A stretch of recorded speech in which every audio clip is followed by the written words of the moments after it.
بسم اللہ الرحمن الرحیم۔ السلام علیکم ورحمۃ اللہ وبرکاتہ۔ دل کو صاف کرنے کا طریقہ۔ انبیاء علیہم الصلاۃ والسلام دلوں کو پاک کرنے کے لیے دنیا میں آتے رہے ہیں۔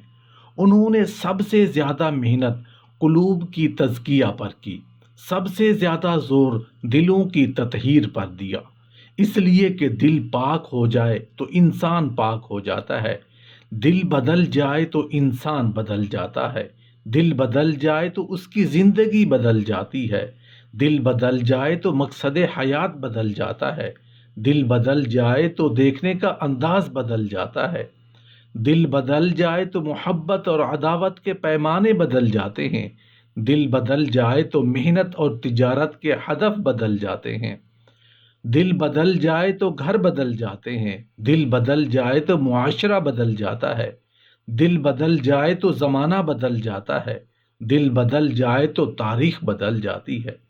دل بدل جائے تو اخلاق بدل جاتے ہیں، دل بدل جائے تو راتیں بدل جاتی ہیں۔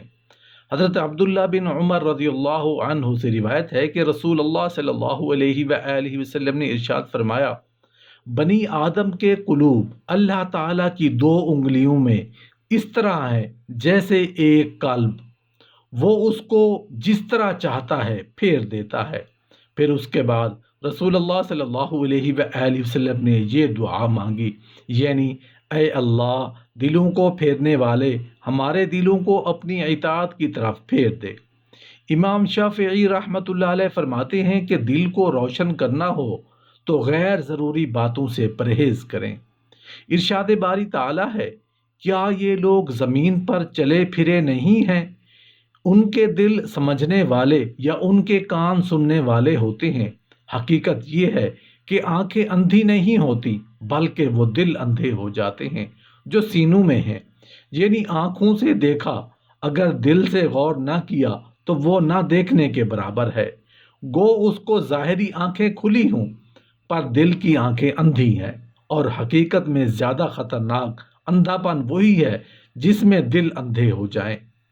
غفلت بھری زندگی گزارنے سے انسان کا دل اندھا ہو جاتا ہے، بالکل اندھا، ایسا اندھا کہ یہ نیکی اور بدی میں تمیز نہیں کر سکتا۔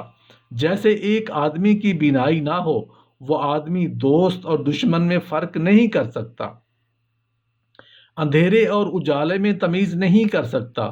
پہچان نہیں کر سکتا کہ کون سی چیز نفع دینے والی ہے اور کون سی چیز نقصان دینے والی ہے۔ اسی طرح جب دل اندھا ہو جاتا ہے تو وہ انسان بڑے سے بڑے گناہ کر لیتا ہے مگر اس کے سر پر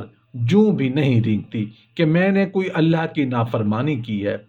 اس کو نیک آدمی کی صحبت اچھی نہیں لگتی، برے آدمیوں کی صحبت اسے اچھی لگتی ہے۔ اب اسے دوست اور دشمن کی تمیز نہیں رہی،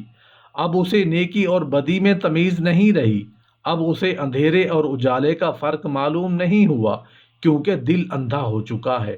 ارشاد باری تعالیٰ ہے، اور جو اس دنیا میں اندھا رہا وہ آخرت میں بھی اندھا رہے گا۔ کیا مطلب ہے اس کا؟ یہ جو دنیا میں نابینا ہے اس کو آخرت میں بھی بینائی نہیں ملے گی کیا؟ اس کا مطلب یہ ہے کہ جو اس دنیا میں اللہ تعالیٰ کے حکم سے چشم پوشی کرتا ہے، اللہ کے حکم کو نظر انداز کرتا رہتا ہے، اس کے حکموں سے اندھا بنا پھرتا ہے، تو اللہ تعالیٰ آخرت میں اس کی بینائی کو سلب فرمائیں گے۔ ارشاد باری تعالیٰ ہے، جب اکیلے اللہ کا ذکر کیا جاتا ہے تو آخرت پر ایمان نہ رکھنے والوں کے دل کڑنے لگتے ہیں، اور جب ان کے سوا دوسروں کا ذکر ہوتا ہے تو یکا یک وہ خوشی سے کھل اٹھتے ہیں۔ ایک مرتبہ حضرت ابراہیم علیہ السلام کو اللہ پاک کی طرف سے وحی کی گئی کہ آپ اپنے دل کو دھو لیا کریں۔ آپ علیہ السلام کہنے لگے، اے باری تعالیٰ، پانی تو وہاں تک پہنچ نہیں سکتا، میں اپنے دل کو کیسے دھوؤں؟ تو اللہ پاک نے ارشاد فرمایا، یہ دل پانی سے نہیں، یہ میرے سامنے رونے سے دھلا کرتا ہے۔ یعنی اگر آپ میرے سامنے حضور عاجزی اور زاری کریں گے تو ان آنسوں کے گرنے سے آپ کے دل کو صاف کر دیا جائے گا، اس دل کو دھو دیا جائے گا۔ اپنے دل کو آئینہ کی طرح صاف کر لیجئے، یعنی شبہات و شہوات سے پاک کر لیجئے، تو اسی دل میں دوست کا جمال آئینہ کی طرح دیکھ لیں گے، اس کی ایسی مثال ہو جائے گی کہ محبوب با جمال تو میرے دل میں ہوتا ہے اور تو اس محبوب کی انگلی کی گرفت میں ہوگا، جیسے آئینہ میں تو آپ ہاتھ میں ہو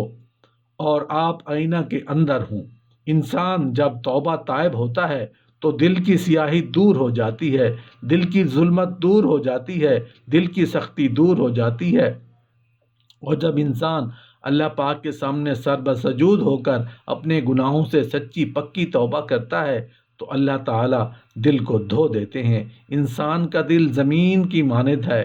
انسان اگر زمین میں بہت عرصہ تک کاشت نہ کرے، محنت نہ کرے تو وہ بنجر ہو جاتی ہے اور زمین پیداوار چھوڑ دیتی ہے، اس لیے کہ اس پر محنت نہیں ہوئی، وہ زمین سخت ہو جاتی ہے۔ اسی طرح فرمایا انسان جب اس دل پر محنت کرنا چھوڑ دیتا ہے تو رفتہ رفتہ یہ دل سخت ہو جاتا ہے، اور جب دل سخت ہوتا ہے تو ایسا کہ یہ پتھروں سے بھی زیادہ سخت ہو جاتا ہے۔ ارشاد باری تعالیٰ ہے کہ پھر یہ پتھروں کی مانند ہو گئے، بلکہ پتھروں سے بھی زیادہ سخت ہو گئے۔ بے شک پتھروں سے نہریں جاری ہو جایا کرتی ہیں، اور جب پتھر پھٹتا ہے تو بسا اوقات اس میں سے پانی نکل آتا ہے، اور بعض پتھر تو ایسے ہوتے ہیں جو اللہ کے خوف سے کانپ اٹھتے ہیں۔ لیکن اے انسان، جب تیرا دل سخت ہوتا ہے تو اللہ کے خوف سے کانپتا نہیں۔ پتھر بھی دل کی اس سختی پر شرماتے ہیں۔ انسان کے پاس یہی سرمایہ ہے، اسے بنا لے تو اللہ کے ہاں کامیاب ہو گیا، اور اسے بگاڑ لے تو پھر یہ انسان بالکل ناکام ہو گیا۔ ایمان بد کی وجہ سے دلوں میں زنگ چڑھ جاتا ہے، اور نتیجہ یہ ہوتا ہے کہ ایسے انسانوں کو حق بات بھی بری نظر آتی ہے، بلکہ دراصل ان لوگوں پر ان کے برے اعمال کا زنگ چڑھ جاتا ہے۔ حضرت ابو ہریرہ رضی اللہ عنہ سے روایت ہے کہ رسول اللہ صلی اللہ علیہ وآلہ وسلم نے ارشاد فرمایا کہ مومن جب گناہ کرتا ہے تو اس کے دل میں ایک سیاہ نقطہ پیدا ہو جاتا ہے، پھر اگر وہ توبہ کر لیتا ہے، ڈر جاتا ہے، استغفار کر لیتا ہے تو دل سے گناہ کا نقطہ دور ہو جاتا ہے، لیکن اگر گناہ میں زیادتی کرتا ہے تو نقطہ بھی بڑھتا جاتا ہے، یہاں تک کہ اس کے دل پر چھا جاتا ہے۔ رسول اللہ صلی اللہ علیہ وآلہ وسلم نے ارشاد فرمایا، بنی آدم کے بدن میں ایک ایسی بوٹی ہے، جب وہ ٹھیک ہوتی ہے تو سارا بدن ٹھیک ہو جاتا ہے، جب وہ بگڑتی ہے تو سارا بدن بگڑ جاتا ہے، سن لو وہ بوٹی دل ہے۔ ارشاد باری تعالیٰ ہے، حقیقت یہ ہے کہ بہت سے جن اور انسان ایسے ہیں جن کو ہم نے جہنم ہی کے لیے پیدا کیا ہے، ان کے پاس دل ہے مگر وہ اس سے سوچتے نہیں، ان کے پاس آنکھیں ہیں مگر وہ ان سے دیکھتے نہیں، ان کے پاس کان ہیں مگر وہ اس سے سنتے نہیں، وہ جانوروں کی طرح ہیں بلکہ ان سے بھی زیادہ گئے گزرے ہیں۔